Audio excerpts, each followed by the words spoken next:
Hello friends, आप सभी का आपके YouTube चैनल पे एक बार फिर से स्वागत है। और आज इस वीडियो में हम बात करने जा रहे हैं राजस्थान कर्मचारी चयन बोर्ड की तरफ से कॉमन एलिजिबिलिटी टेस्ट के लिए यहाँ पर स्नातक स्तर पर जो फॉर्म हर साल निकलती है वो इसका नोटिफिकेशन जारी हो चुका है। और बात करेंगे कि स्नातक लेवल पे 2022 या 23 के अंदर राजस्थान में जो वैकेंसी निकलेगी उसके अंदर कौन कौन सा पोस्ट होंगे, कितने क्वालिफिकेशन और कितने पोस्ट पे होंगे, कौन सा पोस्ट होगा, वो सभी के बारे में बात करने वाले हैं। तो चलिए वीडियो को शुरू करते हैं बिना कोई देरी के। तो सबसे पहले आप यहाँ देख सकते हैं, यहाँ पर 8 प्रकार के यहाँ पे टोटल पोस्ट निकाले जाने वाले हैं, जहाँ पे आप ऑनलाइन एप्लीकेशन फॉर्म को अप्लाई करेंगे। जहाँ पे आप अगर बात करें होम गार्ड के लिए यहाँ पर प्लाटून कमांडर के लिए निकाला गया है। अभियांत्रिकी अधीनस्थ सिंचाई सेवा के अंदर 2 पोस्ट हैं, जिलेदार और पटवारी का। वहीं पर राजस्थान अधीनस्थ लेखा सेवा की बात करते हैं तो कनिष्ठ लेखाकार की निकलेगा। और वहीं राजस्व लेखा की बात करते हैं तो राजस्व लेखाकार का निकलेगा। और महिला अधिकारिता की बात करेंगे तो पर्यवेक्षक का निकलेगा। और एकीकृत बाल विकास अधीनस्थ सेवा की बात करते हैं तो यहाँ भी पर्यवेक्षक का वैकेंसी निकलेगा। और साथ में कारागार की बात करते हैं यानी जेल की बात करते हैं उसमें उप जेलर का पोस्ट निकलेगा। और वहीं अगर समाज कल्याण की बात करते हैं तो छात्रावास अधीक्षक ग्रेड 2 का फॉर्म निकलेगा। अब बात करते हैं कॉमन एलिजिबिलिटी टेस्ट होता क्या है।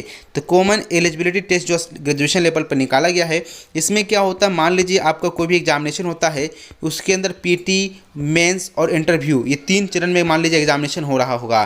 तो यहाँ पर जो बच्चे सीईटी पास करे रहेंगे उनको डायरेक्टली पीटी यहाँ पे स्किप कर दिया जाएगा और डायरेक्ट वो मेंस का फॉर्म भरेंगे। और मेंस के बाद वहाँ डायरेक्टली मेंस का एग्जामिनेशन होगा और उसके बाद इंटरव्यू में चले जाएंगे। यानी जो पीटी आपका एक तौर पर देखा जाए वो आपका अभी हो जाएगा सीईटी के माध्यम से। लेकिन जो बच्चे बोलेंगे मैं सीईटी फॉर्म क्वालिफाई नहीं किया और फॉर्म निकल चुका है, तो क्या वो फॉर्म अप्लाई करेंगे? उस टाइम वो फॉर्म अप्लाई नहीं कर पाएंगे जब वो फॉर्म निकलेगा। तो इसीलिए अभी जो बच्चे ग्रेजुएशन कर रहे हैं और अभी अपियरिंग में हैं, चाहे फाइनल कर चुके हैं, वो बच्चे अपना यहाँ पर सीईटी के लिए फॉर्म भर देंगे। और हर साल ये एग्जामिनेशन होता है और आपको हर साल एक बेटरमेंट करने के लिए, एक अच्छा स्कोर पाने के लिए आपको ये मेहनत करना पड़ता है ताकि आपका रिजल्ट में कोई प्रॉब्लम ना हो। क्योंकि आपका पीटी का नंबर कोई पोस्ट में अगर जुड़ता है पीटी का नंबर, तो यही आपका सीईटी में जितना नंबर प्राप्त किए हैं उसके आधार पर ही मेंस में नंबर जोड़कर आपका रिजल्ट जारी किया जाता है। अगर बात करेंगे जो बच्चे का मान लीजिए कोई वैकेंसी में है सिर्फ पीटी और प्लस मेंस के एग्जामिनेशन 2 होने वाले हैं, तो ध्यान रखिएगा जो बच्चे सीईटी पास करे रहेंगे उनका डायरेक्टली पीटी स्किप होके वो डायरेक्ट मेंस का एग्जामिनेशन उस टाइम दिया जाएगा। तो यही होता है कॉमन एलिजिबिलिटी टेस्ट है, जहाँ पर बात करेंगे कि ये वैकेंसी यानी कि ये जो एग्जामिनेशन होता है सीईटी, ये हर साल एक बार, कम से कम एक बार की जाती है। कम से कम एक बार लिखा गया है और यहाँ पर हो सकता है 2 बार भी हो सकती है या 3 बार भी हो सकती है, ये डिपेंड करता है राजस्थान चयन बोर्ड के ऊपर। अब यहाँ बात करते हैं, यहाँ पर इम्पोर्टेंट है कि मान लीजिए किसी बच्चे ने पिछले साल यानी मान लीजिए 2019, 2020 और 2021 में मान लेते हैं 3 बच्चे ने एग्जामिनेशन दिया। 2021 में उस बच्चे का सीईटी में मान लीजिए 50 नंबर आया, जबकि 2020 में उसका मान लेते हैं 58 नंबर आया, 58 है। और वहीं 2019 की बात करते हैं उस बच्चे का नंबर 60 आया।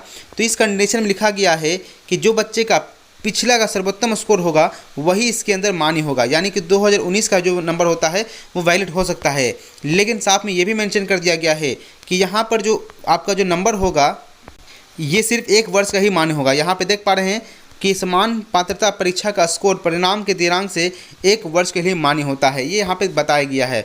तो यहाँ पे कोशिश करना कि आपको हर बार अच्छे नंबर लाना है ताकि आपको पीटी में प्रॉब्लम ना हो। अब बात करते हैं यहाँ पर कि इसके अंदर परीक्षा शुल्क आपको कितना देना पड़ेगा। तो यहाँ पे राज्य के निर्धारित ई मित्र कियोस्क या जन सुविधा केंद्र के माध्यम से आप ऑनलाइन जमा करवा सकते हैं पेमेंट, जहाँ पे जनरल कैटेगरी का और क्रीमी लेयर कैटेगरी जैसे कि ओबीसी आते हैं, ईबीसी और BC1 और BC2, उनको 450 रुपये देना पड़ेगा।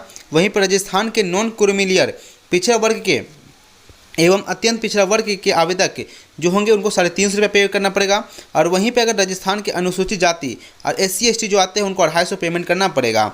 और जो यहाँ पे देख पा रहे हैं जिनकी पारिवारिक आय 2.5 लाख से कम होगी, SC ST के समान ही परीक्षा उनको दिया जाएगा। यानी ऐसे अभ्यर्थी मान लो कोई जनरल कैटेगरी के बच्चे हैं, उनका फैमिली इनकम भी 2.5 लाख से कम ही है सालाना, तो वो भी यहाँ पर 250 ही पेमेंट करेंगे। और इसमें बाद में आपको एक डॉक्यूमेंट्स यानी कि एक सर्टिफिकेट प्रोवाइड करना पड़ेगा जो इंपॉर्टेंट हो। इसमें आप बताएंगे कि मेरा 2.5 लाख से रुपया कम सैलरी है सालाना घर का। अब बात करते हैं, यहाँ पे देख पा रहे हैं कॉमन एलिजिबिलिटी टेस्ट के अंतर्गत संभावित रिक्त पदों का निम्न प्रकार, यानी कि जो आने वाली वैकेंसी है वो इस प्रकार का आप यहाँ देख पा रहे हैं। अच्छे खासे वैकेंसी सबमिट दिया गया है। अगर प्लाटून कमांडर की बात करते हैं 43 सीट है, और जिलादार पटवारी के अंदर देख सकते हैं तो 272 सीट है। कनिष्ठ लेखाकार के अंदर 1923 सीटें हैं, और तहसील राजस्व के अंदर 198 सीट, पर्यवेक्षक के अंदर 176 सीट, पर्यवेक्षक जो सामयिक बाल विकास में से कोई वैकेंसी नहीं अभी आएगी, और उप जिला की बात करते हैं 49 सीट है, और छात्रावास अधीक्षक ग्रेड 2 में 335 है। यानी देखा जाए तो लगभग 2500 से प्लस वैकेंसी यहाँ पर आने के चांसेस होने वाले हैं 2023 के अंदर। और वही अगर हम यहाँ पर बात करें कि क्वालिफिकेशन का क्या क्या मांगा जा सकता है, अगर आप पटवारी के फॉर्म भर रहे हैं तो यहाँ पे साफ मेंशन किया गया है कि आवेदक विश्वविद्यालय से विधि द्वारा स्थापित विश्वविद्यालय से स्नातक परीक्षा में कम से कम स्नातक परीक्षा पास होनी चाहिए या समकक्ष परीक्षा प्राप्त होनी चाहिए। और साथ में यहाँ लिखा हुआ है कि NIE-LIT न्यू दिल्ली द्वारा आयोजित O लेवल या उच्च स्तर सर्टिफिकेट कोर्स या भारत सरकार के इलेक्ट्रॉनिक्स विभाग के नियंत्रण अधीन डिपार्टमेंट ऑफ इलेक्ट्रॉनिक्स या DOEACC द्वारा आयोजित O लेवल का आपके पास सर्टिफिकेट होना चाहिए, यानी ग्रेजुएशन होना चाहिए। ये आपके पास NIE-LIT या DOEACC का सर्टिफिकेट जो होता है वो होना चाहिए। अगर आपके पास ये नहीं है NIE-LIT सर्टिफिकेट, तो इसके अलावा आप यहाँ देख सकते हैं कोपा या DPCA सर्टिफिकेट आपके पास होना जरूरी है। अगर ये भी आपके पास नहीं है तो कम से कम भारत में विधि द्वारा स्थापित विश्वविद्यालय या सरकार द्वारा मान्यता प्राप्त संस्थान से computer science, computer application diploma या डिग्री एप्लीकेबल होंगे तो भी आप चल सकते हैं। इसके बाद यहाँ देखेंगे साथ में ये भी लिखा, अगर आपके पास ये भी नहीं है तो पॉलिटेक्निक संस्थान से कंप्यूटर साइंस एवं इंजीनियरिंग 3 साल का कम से कम कंप्लीट की हो, या अगर ये भी नहीं है तो कम से कम इंजीनियरिंग कंप्लीट होना चाहिए किसी भी ब्रांच में, यानी किसी भी ब्रांच में अगर आप डिग्री कंप्लीट है तो भी भर सकते हैं। अगर आपके पास ये भी नहीं है तो RSCIT कोर्स का प्रमाण पत्र होगा तब भी आप चल सकते हैं, आप फॉर्म भर सकते हैं। उसी प्रकार से अगर वो भी नहीं है तो यहाँ पे माध्यमिक शिक्षा बोर्ड से उच्च माध्यमिक परीक्षा में कम से एक विषय के रूप में कंप्यूटर साइंस होना आपके पास जरूरी है, यानी माध्यमिक उच्च प्रमाण पत्र में, यानी जो आपका 10th या 12th का मार्कशीट होगा उसके अंदर कंप्यूटर का कोर्स अगर आपके पास है तो इस फॉर्म का अप्लाई कर सकते हैं। अगर ये भी नहीं है तो सरकार द्वारा मान्यता प्राप्त कोई भी समकक्ष उच्चतर योग्यता आप चला सकते हैं। यानी सिंपल सा कहने का मतलब है पटवारी का फॉर्म भरना हो तो आपके पास कम से कम एक स्नातक डिग्री का होना जरूरी है, साथ में कोई हायर क्वालिफिकेशन जैसे कोई टेक्निकल डिग्री आपके पास होना जरूरी है। वहीं अगर जिलेदार की बात करते हैं तो यहाँ पर कम से कम किसी भी विश्वविद्यालय से कम से कम स्नातक पास होना जरूरी है। प्लाटून कमांडर की बात करते हैं, उनका उम्र यहाँ पे 20 से 40 साल दिया गया है। जो भी किसी भी ग्रेजुएशन डिग्री या समुचित अहर्ता के नायब सूबेदार या उससे ऊपर के रैंक के सामयिक रूप से भूतपूर्व सैनिक होंगे वो भी आप इस फॉर्म को अप्लाई कर सकते हैं। अगर तहसील की बात करते हैं तो तहसील में यहाँ साफ मेंशन किया गया है, देख पा रहे होंगे कि आपके पास लागत तथा संक्रम लेखाकार संस्थान यानी कोलकाता की इंटरमीडिएट परीक्षा पास होनी चाहिए। अगर आपके पास ये भी नहीं है तो भारतीय चार्टर्ड अकाउंटेंट संस्थान नई दिल्ली से इंटरमीडिएट पास किए हों। साथ में आप यहाँ देखेंगे DOEACC का सर्टिफिकेट आपके पास होना चाहिए जो कि O लेवल तक का होगा, तो वो भी आप इसमें दे सकते हैं। इसके बाद अगर बात करते हैं कारागार विभाग के लिए यानी जेल के विभाग के लिए, तो इसमें भी 18 से 40 साल दिया गया है, जहां पर किसी भी विश्वविद्यालय से स्नातक पास किए हो तो भर सकते हैं। पर्यवेक्षक की बात करेंगे तो यहाँ पर आप किसी भी विश्वविद्यालय से स्नातक पास किए हो तो भर सकते हैं।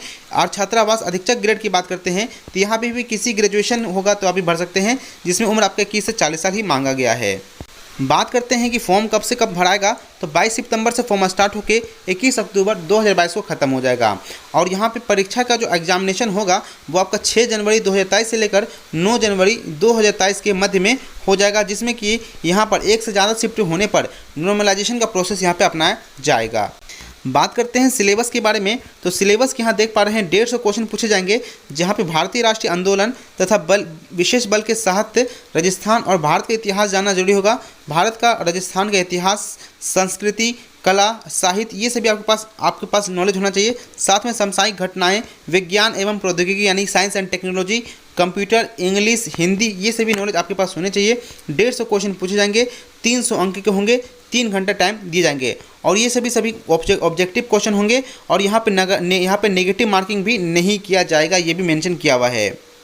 सिलेबस की बात करते हैं तो यहाँ पे देख पा रहे हैं राष्ट्रीय आंदोलन पर विशेष बल के साथ राजस्थान और भारत के इतिहास, यहाँ पर आप देख पा रहे हैं राजस्थान का इतिहास, कला, सांस्कृतिक, साहित्य, परंपरा, विरासत, यहाँ पर आप देख पा रहे हैं ये सब मेंशन किया गया है। आपको ये PDF में आपको देखने को मिल जाएगा ये सभी सिलेबस आपका। तो ये सब सिलेबस आपको पढ़ के यहाँ पे एग्जामिनेशन देना है और मैंने आपको इसका हर एक नोटिफिकेशन समझा दिया है। अगर अभी भी कहीं प्रॉब्लम हो रहा है तो कॉमेंट करके पूछेगा, मैं आपको उसका जवाब जरूर दूंगा। मिलेंगे जल्दी नेक्स्ट वीडियो में। Thank you.